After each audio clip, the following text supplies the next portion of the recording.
while Owen is scrambling, he sends his guy, Sean Carolyn, to stash $702,000, I guess, at the hotel. Well, no, he was giving me that. He was going to give me that money to then bring it back to the casino, put it in, and then just get a check so he could then at least launder that money. But I wasn't doing that. I didn't show up. Right. So when they go to investigate the gun, they find the $702,000, and then Sean Carolyn gets arrested. Yeah. And you end up leaving the country. Yeah. And I think Owen goes back to the U.S. as well. Yeah, I don't know when, but subsequently thereafter, yeah. And around that time, he actually goes to the cartel and tells them about the lost money, and they end up giving him a chance to make it back instead of killing him. And now El Jefe from the cartel is saying, hey, I need to get some money. This is, a couple weeks later. I need some money. Like, what's going on? Because you haven't told him any of this. I haven't told him. I'm not going to tell him. You're not going to tell a guy on an encrypted phone that you've never met, that works for the cartel, that you lost his money. $2.5 million. Yeah. No, 3.2. No, 3.2 million. Yeah, 3.2 million. So Vlad, I'm like, okay, the only way I'm going to survive this is I have to meet this guy in person. If I can look at him in the eye, I'm going to tell him the truth, obviously. El Jefe. Yeah, I got it. Okay. So I said, hey, about that, I said, I need to speak to you. He says, well, you got to come to Mexico because I'm not allowed in the U.S. And I was like, okay, fair enough. Where do you want me to meet? He says, I'll fly into the Tijuana airport, he said, where he's coming from, which I'll never say. He says, I'll be there with my sicarios. And Vlad, I just told him the truth. I said, remember the 1.5? Remember I gave you the $1 million over there in the U.S.? I said, that was the same guy. He did it right away. I said, then he wanted 2.5 and he lost it. And the whole time he looked at me, he goes, Wedo, I know. He already knew. You know how he knew? Because there was already newspaper articles about the money being picked off. So he knew that there was something that happened. And he looked at me, he says, Wedo, you know how we handle things in Mexico? The famous saying, plato or plomo, it's either you pay me or you get, plomo means lead, which is the bullet of a gun. And he says, but good news, Wedo, I'm not going to kill you today. He goes, you don't owe me 3.2 million. He says, I'm charging you interest. You owe me now 4 million. And he says, you now work for the cartel. And right there, Vlad, I was so happy I was alive, right? I knew those two sicarios behind me weren't going to shoot me that day. Well, that's what he says. I don't think there was any cartel that he had to go back to. I don't believe none of it. Listen, I've dealt with the FBI agents involved in the case from the very beginning till the very end. Don't forget, this case started with Owen Hanson. It morphed into Vincent Ramos and Phantom Secure, the encrypted phone that he was using. It morphed into Cameron Ortis, the highest-ranking intelligence officer of the Royal Canadian Mounted Police, who got caught up in this. It morphed into Anom, A-N-O-M, the encrypted phone that the feds created because of Vincent Ramos's Phantom Secure that then netted, in one day they arrested 800 people. This all morphed from the Owen Hanson case. And when Owen Hanson says that he didn't cooperate, he only cooperated against a dirty lawyer, that's absolute bullshit. He cooperated. He was taken out of his cell late at night. I know people that were in jail with him. When he says that he was there when there was riots and all that, it's all nonsense.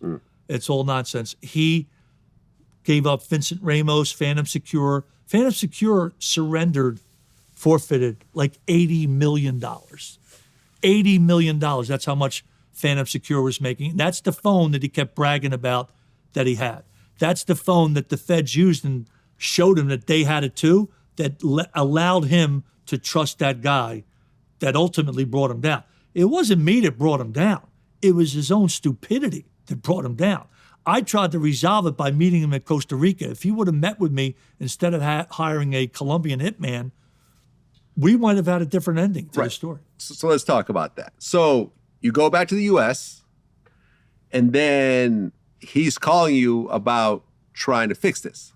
He's not calling me. He's threatening me. Yeah. And sending stuff to my place, sending flowers to my wife, love Junior DeLuca, letting him know that I know where he's at, sending beheading videos, sending a dossier on me where I live, all this other stuff, letting him know that he's doing research on me, all that stuff. He's showing me that he's a violent person, that he's going to do acts of violence to me and my wife unless he gets paid.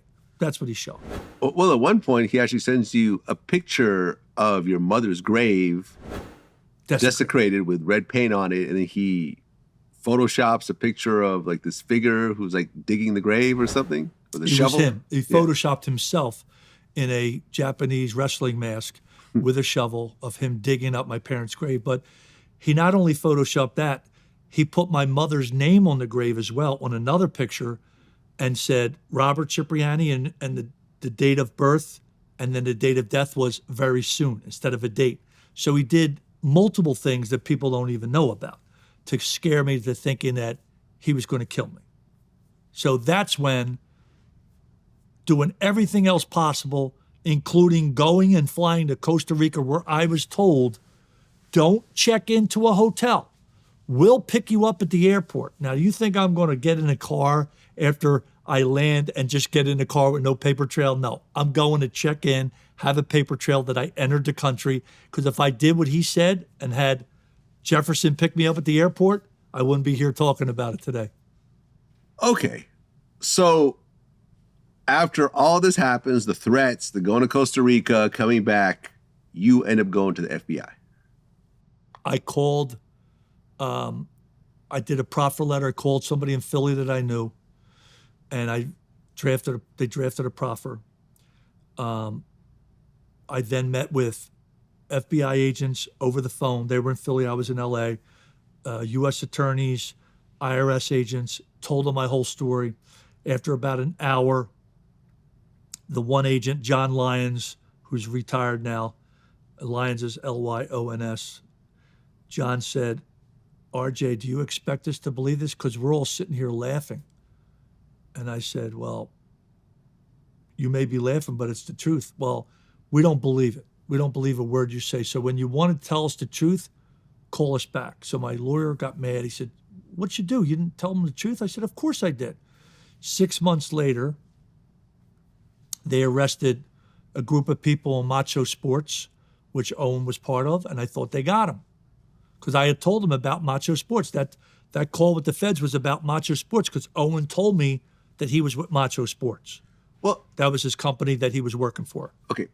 Explain this, though. So in a proffer agreement, you essentially talk about a bunch of crimes that you did, and those crimes can't be used against you to prosecute you. That's the purpose. That's not necessarily what it is. A proffer letter is you're telling them the truth. Right. You may have done something, you committed all these crimes and they give you like a free, like you're out of jail. Right, free. but the essence of the proffer is that you can't be prosecuted for what you tell them. You can't be prosecuted for something you told them that Correct. you didn't know was a crime or that you did, and they because you're being forthright and telling them, they don't prosecute you. That's what a proffer is. But what it's exactly? Called Queen for the Day. Okay, but yeah, Queen for the Day. I know all about this. But what exactly are you saying that you did wrong? Because it's legal to take someone's money to gamble, right? Yeah, but because of the second time, that's when I was threatened to take it and do it. That's when I knew it was dirty money. Right, but you yourself are not breaking the law. No, I didn't have the intent, but I only went by my lawyers. I never knew what a proffer letter was. My lawyer said, "You'll talk to the feds. We'll sign a proffer." I said, "What's that?" It protects you. Just sign it, and that's what they did. That's what they instructed me to do, and I followed their lead. After you went to the FBI, did the threats continue? Yeah. Right, because you were sent a DVD Beheading video. Yeah, the beheading video. There's a subtitle in Spanish that says, "If you don't pay us money, this will happen to you. Right. We found your mother. You must speak Spanish. You know that we are not playing games. You don't pay. We want to kill you first, you or your wife." And then there's a beheading video. Right. Two guys. Yeah. Two guys. One with a chainsaw and one with a butcher knife. Right. And by the way, my wife thought that this DVD, her sister had just had a baby she's from Brazil.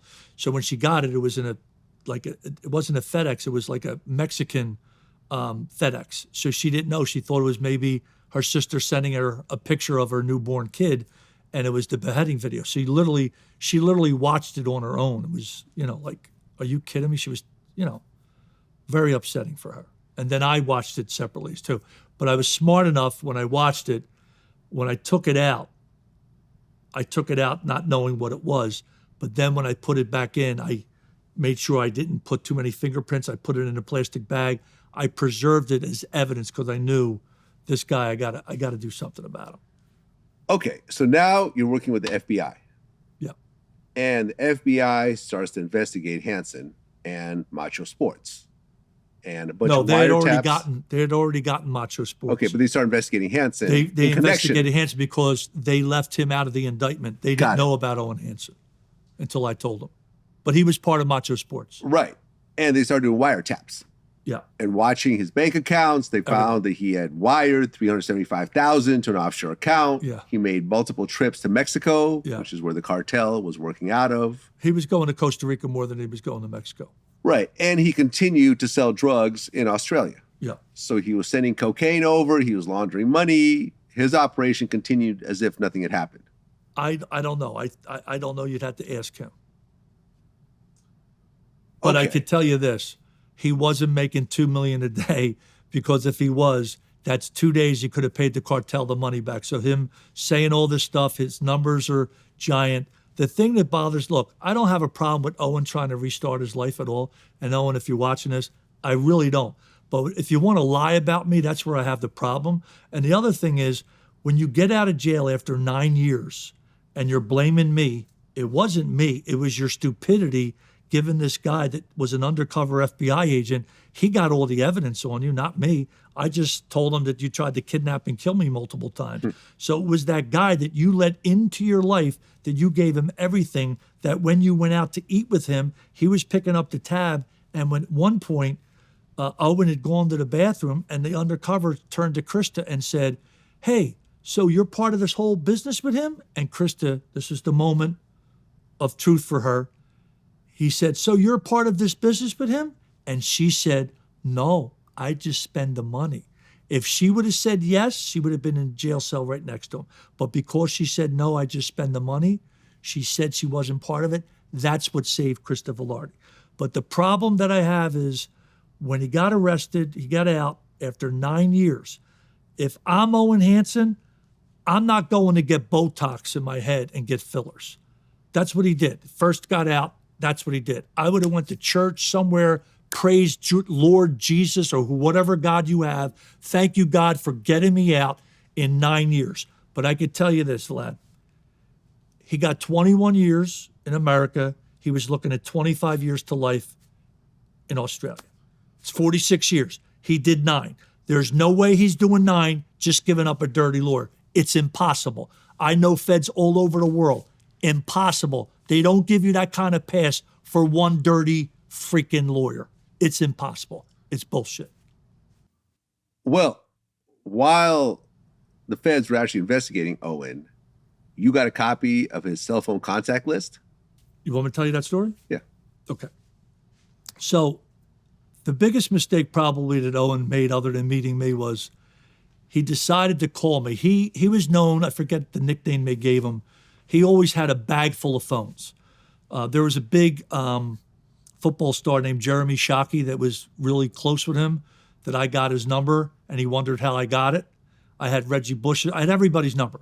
So a friend of mine that was in jail with him prior to him going to jail too, and being in the same jail with Owen Hanson, he was a guy that I met that kind of emulated me, wanted to get on my good side.